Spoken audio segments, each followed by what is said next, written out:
Hi ಸ್ನೇಹಿತರೆ, welcome back our job alerting Kannada YouTube ಚಾನಲ್ಗೆ. ಸ್ನೇಹಿತರೆ, ಸಾವಿರ ಗ್ರಾಮ ಲೆಕ್ಕಾಧಿಕಾರಿ ಹುದ್ದೆಗಳಿಗೆ ಸಂಬಂಧಿಸಿದಂತೆ ಪ್ರತಿಯೊಂದು ಜಿಲ್ಲೆಯದ್ದು ಕೂಡ ಅಭ್ಯರ್ಥಿಗಳು ತೆಗೆದುಕೊಂಡ ಸ್ಕೋರ್ ಲಿಸ್ಟನ್ನು ಈಗ KAದವರು ಅಫಿಷಿಯಲ್ ಆಗಿ ಸ್ಕೋರ್ ಲಿಸ್ಟನ್ನು ಬಿಟ್ಟಿರ್ತಾರೆ. ಸ್ನೇಹಿತರೆ, ಈ ಲಿಸ್ಟನ್ನು ಆಧಾರನ ಇಟ್ಟುಕೊಂಡು ಎಕ್ಸ್ಪೆಕ್ಟೆಡ್ 1:1 ಕಟ್ ಆಫ್ ಎಷ್ಟು ಇರುತ್ತೆ ಇವತ್ತಿನ ನೋಡೋಣ. ಸ್ನೇಹಿತರೆ, ಇದು ಬಂದು ಯಾವುದೇ ರೀತಿ ಕೆಯಿಂದ ಬಂದ ಅಫಿಷಿಯಲ್ ಆದ ಕಟ್ ಆಫ್ ಅಥವಾ ಫೈನಲ್ ಕಟ್ ಆಫ್ ಆಗಿರಲ್ಲ. ಸ್ನೇಹಿತರೆ, ಇಲ್ಲಿ ನಾವು ಸ್ಕೋರ್ಗಳ ಆಧಾರದ ಮೇಲೆ ಇಲ್ಲಿ ಕಟಾಪನ್ನು ಮಾಡಿರ್ತೀವಿ. ಯಾವುದೇ ರೀತಿಯ ಮೀಸಲಾತಿಗೆ ಅನುಗುಣವಾಗಿ ಕಟಾಪನ್ನು ತಯಾರಿಸಿರಲ್ಲ. ನಿನ್ನೆ ಯಾವ ಡಿಸ್ಟಿಕ್ದು ಬೇಕತ್ತೆ ಸಾಕಷ್ಟು ಅಭ್ಯರ್ಥಿಗಳನ್ನ ಇಲ್ಲಿ ಕಮೆಂಟ್ ಮೂಲಕ ತಿಳಿಸತ್ ಹೇಳಿದೆ. ಸಾಕಷ್ಟು ಅಭ್ಯರ್ಥಿಗಳು ಒಂದಿಷ್ಟು ಡಿಸ್ಟಿಕ್ಗಳನ್ನ ಕಮೆಂಟ್ ಮಾಡಿದರೆ ಆ ಡಿಸ್ಟಿಕ್ಗೆ ಸಂಬಂಧಿಸಿದಂತೆ ಇವತ್ತಿನ ವಿಡಿಯೋದಲ್ಲಿ ಕಟಾಪನ್ನು ನೋಡೋಣ. ಸ್ನೇಹಿತರೆ, ಮೊದಲನೇ ಡಿಸ್ಟಿಕ್ಕನ್ನು ನೋಡೋಣ. ಈಗ ಮೊದಲನೇ ಡಿಸ್ಟಿಕ್ ಬಂದು ಚಾಮರಾಜನಗರ. ಸ್ನೇಹಿತರಲ್ಲಿ ಚಾಮರಾಜನಗರದಲ್ಲಿ ಒಟ್ಟು 55 ಪೋಸ್ಟ್ಗಳು ಖಾಲಿ ಇರ್ತಾವೆ.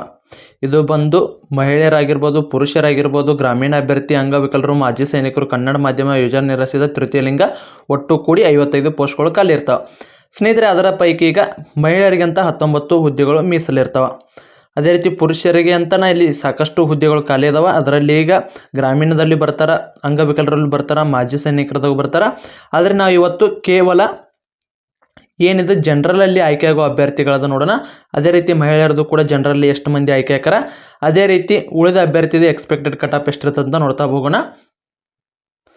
ಸ್ನೇಹಿತರೆ, ಈ PDF ಬಂದು VK ಕಿಂಗ್ಡಮ್ಸ್ ಚಾನಲ್ನಿಂದ ಏನಾದರೂ ನಾನ್ HK PDF ಪರೀಕ್ಷೆಗಳಿಗೆ ಸಂಬಂಧಿಸಿದಂತೆ ತಯಾರಿ ನಡೆಸಿದರೆ ಈ ವಿಡಿಯೋ ನಿಮಗೆ ತುಂಬ ಉಪಯುಕ್ತ ಆಗುತ್ತೆ ಅಂತ ಹೇಳ್ಬೋದು. ಹೌದು ಸ್ನೇಹಿತರೆ, PDF ಪರೀಕ್ಷೆಗಳಿಗೆ ಸಂಬಂಧಿಸಿದಂತೆ ಕೊನೆಯ ಮೂಮೆಂಟಲ್ಲಿ ಓದಬೇಕಾದ ರಿವಿಷನ್ ನೋಟ್ಸ್ಗಳು ಇವಾಗಿರುತ್ತೆ. ಪ್ರತಿಯೊಂದು ಕೂಡ ಶಾರ್ಟ್ಕಟ್ ವೇದಲ್ಲಿ ಇರುತ್ತೆ. ಯಾಕಂದರೆ ನೀವು ಆಲ್ರೆಡಿ ಈಗ ಈ ಹುದ್ದೆಗಳಿಗೆ ಸಂಬಂಧಿಸಿದಂತೆ ಆಲ್ರೆಡಿ ಸಿಲೆಬಸ್ಸಲ್ಲಿರುವ ಎಲ್ಲ ಟಾಪಿಕ್ಗಳನ್ನು ಕವರ್ ಮಾಡಿರ್ತಾರೆ. ಈಗ ನಿಮಗೆ ಒಂದು ಲಾಸ್ಟ್ 7 ರಿಂದ 8 ದಿನ ಮಾತ್ರ ಟೈಮ್ ಇರ್ತದೆ. ಈ 7 ರಿಂದ 8 ದಿನದಲ್ಲಿ ಪ್ರತಿಯೊಂದು ಟಾಪಿಕ್ನ ಸಿಲೆಬಸ್ಸಲ್ಲಿರುವ ಪ್ರತಿಯೊಂದು ಟಾಪಿಕ್ನ ಪ್ರತಿಯೊಂದು ಬುಕ್ನ ಓದಕ್ಕೆ ಹಾಕಿರಲ್ಲ. ಈ ರೀತಿ ಶಾರ್ಟ್ಕಟ್ ನೋಟ್ಸ್ಗಳನ್ನಿಂದ ಒಂದು 300 ರಿಂದ 400 ಪೇಜ್ ಒಳಗಡೆ ಪ್ರತಿಯೊಂದು ಪೇಪರ್ 1 ಮತ್ತು ಪೇಪರ್ 2ಗೆ ಸಂಬಂಧಿಸಿದ ಡಿಟೇಲ್ ಆದ ಯಾವುದೇ ಒಂದು ಕ್ವಶನನ್ನು ಮಿಸ್ ಮಾಡಿದೆ ಪ್ರತಿಯೊಂದು ಟಾಪಿಕ್ಗೆ ಸಂಬಂಧಿಸಿ ಪ್ರತಿಯೊಂದು ಕೂಡ ಶಾರ್ಟ್ಕಟ್ ನೋಟ್ಸ್ಗಳಿರ್ತಾವೆ. ಇವು ಲಾಸ್ಟ್ ಮೂಮೆಂಟಲ್ಲಿ ರಿವಿಷನ್ಗೋಸ್ಕರ ತುಂಬ ಉಪಯುಕ್ತವಾದ ನೋಟ್ಸ್ಗಳಾಗಿರ್ತವೆ. ಇದ್ರ ಜೊತೆಗೆ ನಮ್ಮ KPSCದವರು ನಡೆಸುವ 1000 ಕ್ವಶನ್ಗಳು ಮತ್ತು ಆನ್ಸರ್ಗಳು ಅಂದರೆ 1000 ಕ್ವಶನ್ ಓಲ್ಡ್ ಕ್ವಶನ್ ಪೇಪರ್ದು ಏನಿರುತ್ತಲ್ಲ ಪ್ರತಿಯೊಂದನ್ನು ಕೂಡ ಒಂದು ಕಡೆ ಕ್ರೋಢೀಕರಿಸಿ ಮಾಡಿದ PDF ಕೂಡ ಇರ್ತದೆ. ಯಾರಿಗಾದರೂ ಬೇಕಾಗಿತ್ತಂದರೆ ಈ ನೋಟ್ಸು ಮತ್ತು ಅದೇ ರೀತಿ ಪ್ರತಿಯೊಂದು ಈಗ ಪೇಪರ್ 1 ಮತ್ತು ಪೇಪರ್ 2ಗೆ ಸಂಬಂಧಿಸಿದ ನೋಟ್ಸ್ ಬೇಕಾದರೆ ಕೆಳಗಡೆ ಕೊಟ್ಟಿರೋ ನಂಬರನ್ನು ಸಂಪರ್ಕಿಸಿ ಇವರು ನಿಮಗೆ ನೋಟ್ಸ್ನ ಬಗ್ಗೆ ಸಂಪೂರ್ಣ ಮಾಹಿತಿಯನ್ನು ಕೊಡ್ತಾರೆ. ಮೊದಲನೇ ಚಾಮರಾಜನಗರಕ್ಕೆ ಸಂಬಂಧಿಸಿದಂತೆ ಅಭ್ಯರ್ಥಿಗಳು ಎಲ್ಲಿ ನಮ್ಮ ಅಭ್ಯರ್ಥಿಗಳು ಎಷ್ಟೆಷ್ಟು ಸ್ಕೋರ್ಗಳನ್ನ ಮಾಡಿದ್ದಾರೆ,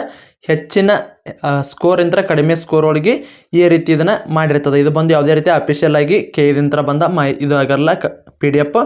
ಸ್ನೇಹಿತರೆ, ಇದು ಬಂದು ಹೆಚ್ಚಿನ ಸ್ಕೋರ್ ಯಾರೆಲ್ಲ ತೆಗೆದುಕೊಂಡ್ರೆ ಆ ರೀತಿಯಲ್ಲಿ ಮಾಡಿರ್ತಾರೆ. ಇಲ್ಲಿ ನೋಡ್ಕೋಬೋದು. ಹೆಚ್ಚಿನ ಸ್ಕೋರ್ ಬಂದು ಇಲ್ಲಿ ಚಾಮರಾಜನಗರದಲ್ಲಿ 140 ಹೈಯೆಸ್ಟ್ ಸ್ಕೋರ್ ಇರುತ್ತೆ. ಅದನ್ನು ಬಿಟ್ಟರೆ ನೆಕ್ಸ್ಟ್ 135, 134 ಈ ರೀತಿ ಸ್ಕೋರ್ ಇರ್ತದೆ.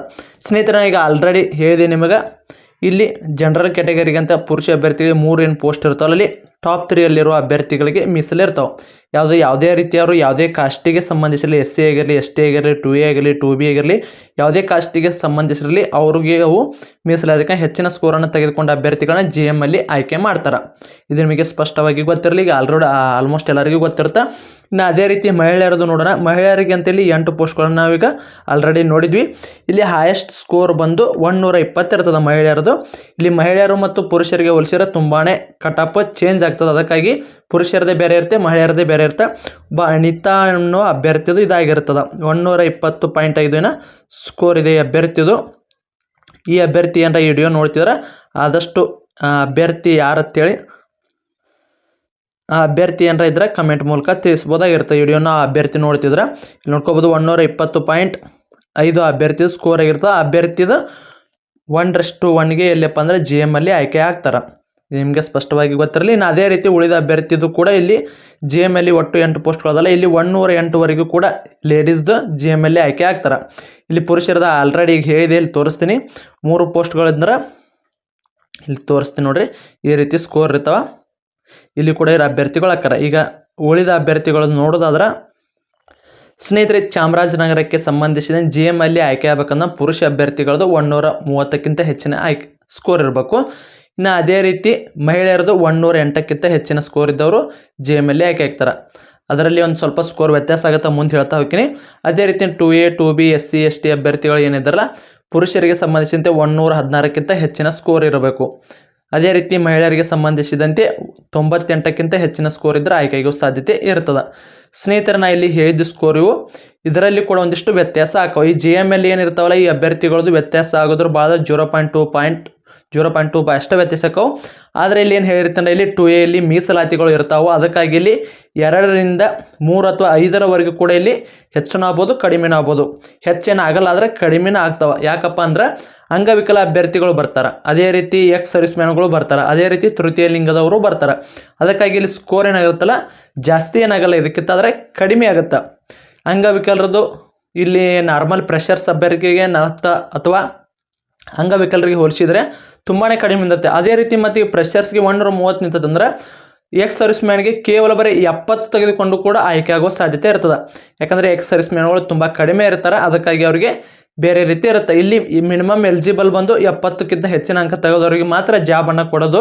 ಯಾಕಂದರೆ ಇಲ್ಲಿ ಸ್ಪರ್ಧಾತ್ಮಕ ಪರೀಕ್ಷೆಯಲ್ಲಿ ಕಡ್ಡಾಯವಾಗಿ 70 ಅಂಕಕ್ಕಿಂತ ಹೆಚ್ಚಿನ ಅಂಕ ತೆಗಿಬೇಕು, ಅಂದರೆ 35%. ಇದು ನಿಮಗೆ ಆಲ್ರೆಡಿ ಗೊತ್ತಿದೆ ಅಂತ ಅನ್ಕೋತೀನಿ. ನೆಕ್ಸ್ಟ್ ಜಿಲ್ಲೆದು ನೋಡೋಣ. ಅದೇ ರೀತಿ ಸ್ನೇಹಿತರೆ ನೆಕ್ಸ್ಟು ಕೋಲಾರ ಜಿಲ್ಲೆದು ನೋಡೋಣ. ಕೋಲಾರ ಜಿಲ್ಲೆಯಲ್ಲಿ ಒಟ್ಟು ಪೋಸ್ಟ್ಗಳು ಇರೋದು ಬಂದು ಒಟ್ಟು 45 ಪೋಸ್ಟ್ಗಳು ಇರ್ತವೆ. ಈ 45 ಪೋಸ್ಟ್ಗಳಲ್ಲಿ ಪುರುಷ ಅಭ್ಯರ್ಥಿಗೆ ಆಲ್ರೆಡಿ ಒಟ್ಟು ಡೀಟೇಲಾಗಿ ಹೇಳೋಕ್ಕಲ್ಲ, ಒಂದು ಸಾರಿ ಹೇಳಿದ್ದೀನಿ, ಒಟ್ಟರಿಗೆ ಅಂಡರ್ಸ್ಟ್ಯಾಂಡ್ ಆಗಿದೆ ಅಂತ ತಿಳ್ಕೊತೀನಿ.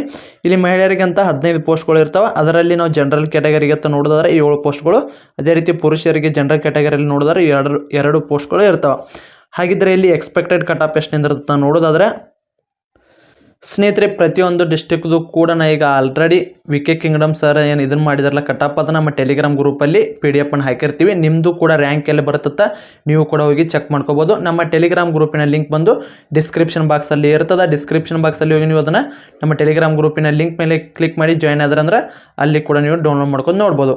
ಸ್ನೇಹಿತರೆ, ಕೋಲಾರಿಗೆ ಸಂಬಂಧಿಸಿದಂತೆ ಪುರುಷ ಅಭ್ಯರ್ಥಿ ಜನರಲ್ ಕ್ಯಾಟಗರಿಯಲ್ಲಿ ಎಷ್ಟು ಸ್ಕೋರ್ಕ್ಕಿಂತ ಹೆಚ್ಚಿನ ಆದವರು ಜನರಲ್ಲಿ ಕುಂದಿರ್ತಾರಪ್ಪ ಅಂದ್ರೆ 126ಕ್ಕಿಂತ ಹೆಚ್ಚಿನ ಅಂಕ ಆದವರು ಜನರಲ್ಲಿ ಆಯ್ಕೆ ಆಗ್ತಾರೆ.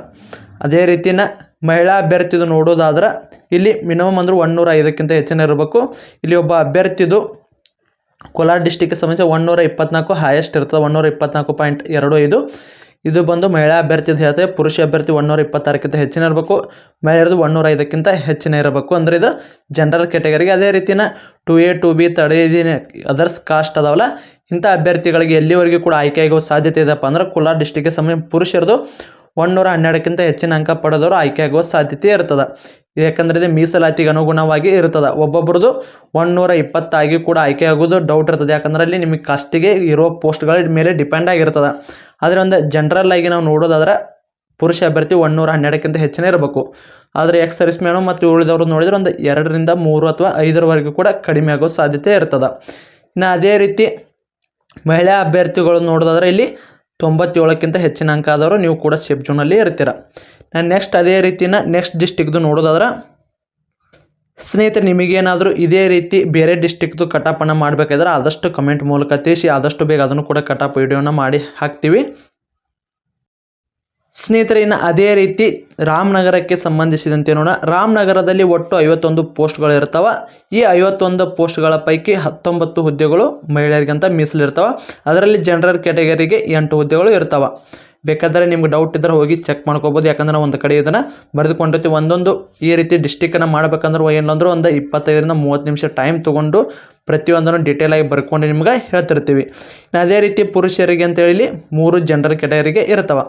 ಸ್ನೇಹಿತರಲ್ಲಿ ಜನರಲ್ ಕ್ಯಾಟಗರಿಗೆ ಆಯ್ಕೆ ಆಗಬೇಕಪ್ಪ ಅಂದ್ರೆ ಮಿನಿಮಮ್ ಒಂದು 132ಕ್ಕಿಂತ ಹೆಚ್ಚಿನ ಸ್ಕೋರ್ ಇದ್ದಲ್ಲಿ ಮಾತ್ರ ನೀವು ಆಯ್ಕೆ ಆಗುವ ಸಾಧ್ಯತೆ ಇರ್ತದೆ. ಇನ್ನು ಅದೇ ರೀತಿ ಮಹಿಳೆಯರಿಗೆ ನೋಡೋದಾದ್ರೆ 115ಕ್ಕಿಂತ ಹೆಚ್ಚಿನ ಸ್ಕೋರ್ ಇರಬೇಕು. ಯಾಕಂದರೆ ಇಲ್ಲಿ 8 ಪೋಸ್ಟ್ ಅದಾವು. ಒಬ್ಬ ಅಭ್ಯರ್ಥಿದ ಹೈಯೆಸ್ಟ್ ಅಂದ್ರೆ 126.5ಕ್ಕಿಂತ ಹೆಚ್ಚಿನ ಸ್ಕೋರ್ ಅದ.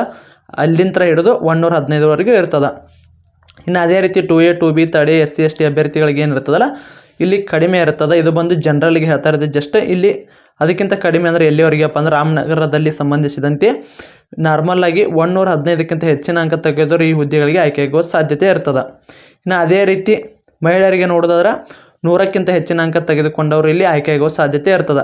ಇದಕ್ಕೂ ಕೂಡ 100ಕ್ಕಿಂತ ಒಂದಿಷ್ಟು ಜನನೂ ಕೂಡ ಕಡಿಮೆಯಾಗಿ ಆಯ್ಕೆ ಆಗ್ತಾರೆ. ಯಾಕಂದ್ರೆ ಅಲ್ಲಿ ನಿಮ್ಮದು ಕ್ಯಾಟಗರಿ ವೈಸು ಮತ್ತು ಅದರ ರೀತಿ ನಿಮ್ಮದು ಮೀಸಲಾತಿಗೆ ಅನುಗುಣವಾಗಿ ಅದೇ ರೀತಿ ಎಕ್ಸ್ ಸರ್ವಿಸ್ ಮ್ಯಾನ್ ಏನಿರ್ತಾವಲ್ಲ ಇದಕ್ಕೆ ಸಂಬಂಧಿಸಿದಂತೆ ಸ್ವಲ್ಪ ಕಟಾಪ್ ವೇರಿಯೇಷನ್ ಹಾಕಿರ್ತಾವೆ. ಆದರೆ ಒಂದು ಮಿನಿಮಮ್ ಸ್ಕೋರ್ ಬಂದು ಇಷ್ಟಾದರೂ ಇರಲೇಬೇಕಾಗಿರ್ತದೆ. ಸ್ನೇಹಿತರೆ, ಇದು ಬಂದು ಯಾವುದೇ ರೀತಿ ಅಫಿಷಿಯಲ್ ಆಗಿ ಕೇಂದ್ರ ಬಂದ ಕಟಾಪ್ ಆಗಿರಲ್ಲ. ಇದು ನಾವೇ ತಯಾರಿಸಿದ ಕಟಾಪ್ ಆಗಿರ್ತದೆ. ಇದು ಕೇವಲ ಎಕ್ಸ್ಪೆಕ್ಟೆಡ್ ಆಗಿರ್ತದೆ. ಇದರಲ್ಲಿ ಕೂಡ ಇನ್ನೂ ವೇರಿಯೇಷನ್ ಆಗುವ ಸಾಧ್ಯತೆ ಇರ್ತದೆ. ಸ್ನೇಹಿತರೆ, ಇಲ್ಲಿವರೆಗೆ ವಿಡಿಯೋ ನೋಡೋದಕ್ಕೆ ಧನ್ಯವಾದಗಳು. ಇದೇ ರೀತಿ ನಿಮಗೇನಾದರೂ ಬೇರೆ ಡಿಸ್ಟಿಕ್ದು ಕೂಡ ಕಟಾಪ್ ಏನಾದರೂ ಬೇಕಾಗಿತ್ತು ಅಂದ್ರೆ ಆದಷ್ಟು ಕಮೆಂಟ್ ಮೂಲಕ ತಿಳಿಸಿ. ನೀವು ಯಾವ ಡಿಸ್ಟಿಕ್ಕನ್ನು ಹೆಚ್ಚು ಜನದಲ್ಲಿ ಹೇಳಿರ್ತಾರೆ ಆ ಕಟಾಪ್ದು ನಾಳೆ ದಿನ ನಿಮ್ಮದು ಕಟಾಪ್ ವಿಡಿಯೋ ಬರ್ತದೆ. ಇಲ್ಲಿವರೆಗೆ ವಿಡಿಯೋ ನೋಡೋದಕ್ಕೆ ಧನ್ಯವಾದಗಳು ಸ್ನೇಹಿತರೆ. ಮತ್ತೆ ಮುಂದಿನ ವಿಡಿಯೋದಲ್ಲಿ ಸಿಗೋಣ. ಶುಭ ದಿನ.